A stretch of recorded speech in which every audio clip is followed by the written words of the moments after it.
Alright, Shalom. First and foremost, I want to give all of the praises and the glory to the Most High and the Son, Yahweh, Ba'ashem Yahushua, Ba'ashem Rukah Qudash, and double honors to the apostles of the great millstone, giving salutations to the Yakim out there that's forwarding this ministry and exhorting Yahushua on a continual basis and in diligence, most importantly, out of the sincerity of your hearts, and Shalom to the brothers that can't further the ministry the way that we do so, but still take heed to what we do, and that are fully persuaded in their way and believing in Yahushua, and as well as even including the sisters as well that support what we do. And I just want to build on what the Apostle Paul was saying, which he was briefly going on this topic of what he was saying yesterday, and we did speak on two topics at the same time, or just about. But this is the topic that I really want to revisit, because I want to show brothers, and hopefully when you brothers do understand where I'm coming from with this topic of this video that I'm doing, you will be exhorted and edified, which is what it's all about anyway. So let's begin by reading Romans 8 verse 30. It says, moreover, who he did predestinate, them he also called, and whom he called, them he also justified, and whom he justified, them he also glorified. Now let's get to the point and read verse 31. What shall we say then? What shall we say then? Say to these things, if the Most High be for us, who can be against us? No soul, no other entity can be against us.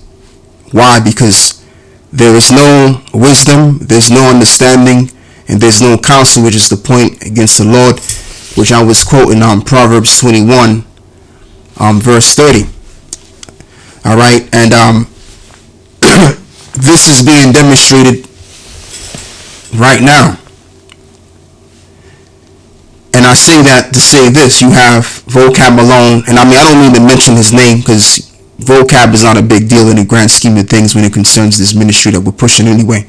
We're the big deal, they're not the big deal, but I'm just using him and making a point that what these guys have been doing for the past 8 to 9 years, more in particular Vocab alone, is the fact that he's been on our case, studying us and trying to use our words against us and things of that nature, and gathering his men together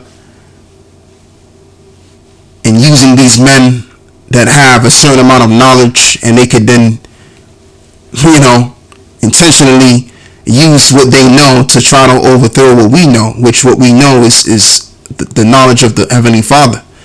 And ever since they've been doing this, it's just never worked. As a matter of fact, the whole thing with Vocab alone and his group of men that he deals with and stuff like that, their intention is very clear as to what they're trying to do with us, trying to persuade us into being under subjection once again under the doctrine of Christianity, because Vocab and these agents which are set up, they know about the so-called black community. To be exact, that's why they call us the Black Hebrew Israelites. Their focus is on the kingdom of Judah. And we don't call ourselves the Black Hebrew Israelites, because in this thing called the Black Hebrew Israelites, as what Esau calls it, is what the so-called white man calls it, you have Latino people involved in this thing. You have so-called Native American Indians that are involved in this thing. So this is not just a black thing, all right? And we don't claim to be black. That's an insult. And obviously Esau's going to use that color to pretty much condemn or throw dirt on the Israelite movement, because we know that the color black is not a good color. The color black can be used in things of that nature. You can wear the color black, it's not a big deal. But the point I'm making is there's a vibration to the color of black, and there's a meaning to that word black as well. There's a meaning to the word black as well. Excuse me, right? And it's all involves negativity. And this is why Esau's been coding us as so-called black people, so that eventually we can then be blackballed from society, man. Okay? Like, think about it. I mean, when you really analyze these colors, black, and then they call themselves white, and it actually goes back to the Masonic Brotherhood, because the Masonic Brotherhood, they deal in this duality thing, balance. So you have white and then you have black. You know, that's why and when you go to these Masonic buildings, what do you see when you go inside these buildings? You look at the floors, and the floors are all checkered out. Okay?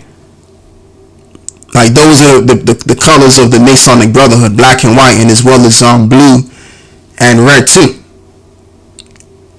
So, you know, this whole black and white thing, that's a Masonic code that you know, these are colors that the Masons use, which control the system, and they classify us with these colors. They classify themselves as white, and they classify us as black.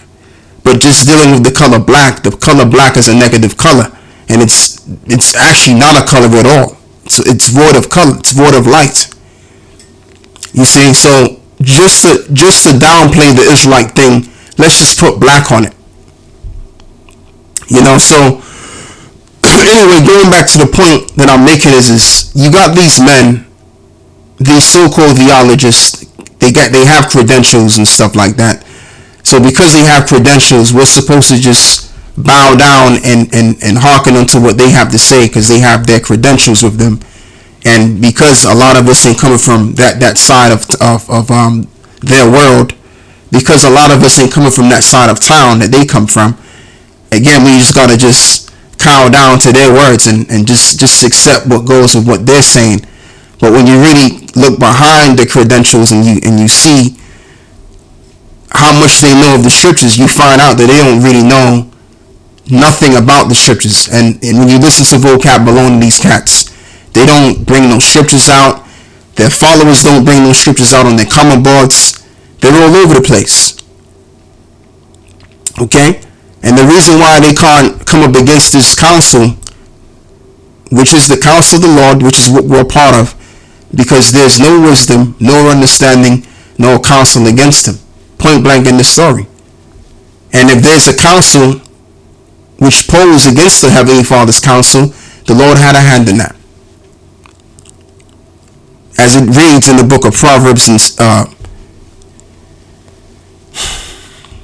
it reads in the book of Proverbs 16:4, the Lord hath created all things himself, yea, even the wicked for the day of evil. So you have wicked people that are created, that descend from the Lord. And there's a scripture too that I'm thinking about right now, because like I said, man, the Heavenly Father created every single thing on this earth, man. And if he created every single thing, everything is under his control. We're all spirits descending, or should I use the word originating back to the Heavenly Father.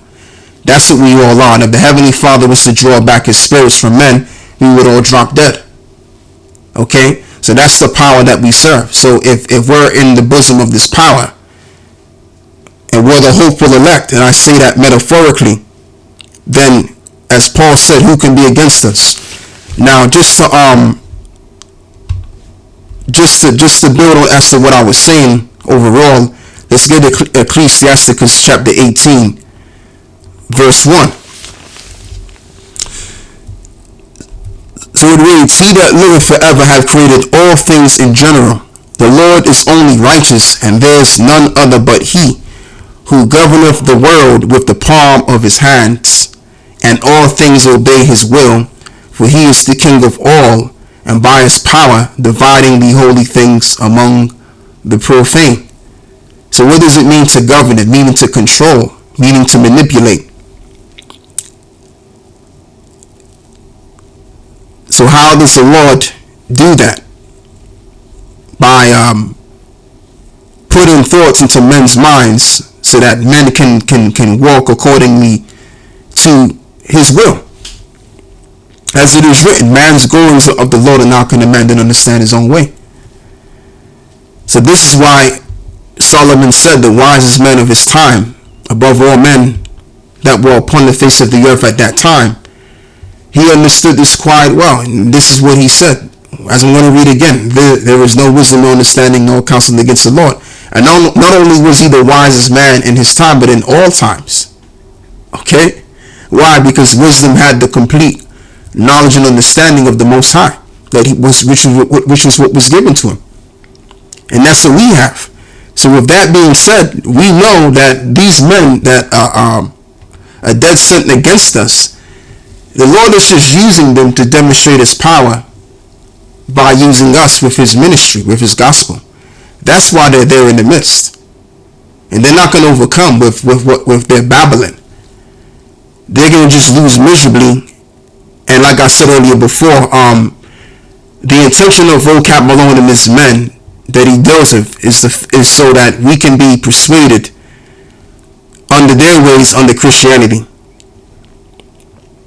And just like I said earlier during this video that I'm recording right now, Vocab Malone's intention, and as well as the group of men that he's with, their intention was to overthrow or to dismantle what we have and to bring us back under subjection under Christianity.